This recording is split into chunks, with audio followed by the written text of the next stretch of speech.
অনেক বেলা হয়ে গেল, মনে হচ্ছে এবার চান করতে হবে। জানো তো, আমার তেল মাখতে একটুও ভালো লাগে না, তবুও আমায় প্রতিদিন তেল মাখাবে। যাই হোক, তেল মেখে এবার ছাদে চলে গেলাম। আমার স্নান করার জল রেডি, জলটা ভালো করে দেখে নিলাম।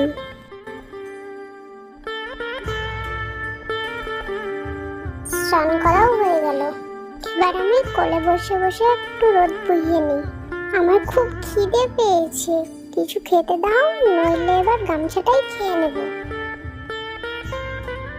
খেতে চাইলাম বলে এটা কি দিল আমায়?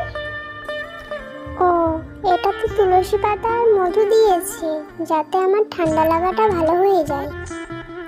তাড়াতাড়ি খেয়ে নি, দিয়ে পিপির সাথে একটু বেরো বেরো করবো।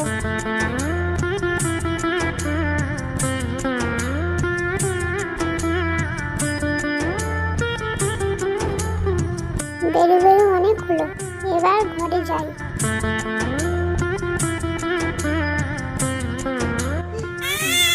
ঘরে এসে টিপ্পা পরবো না বলছি, তবুও ছোট পিপি আমায় জোর করে টিপ্পা পড়াচ্ছে।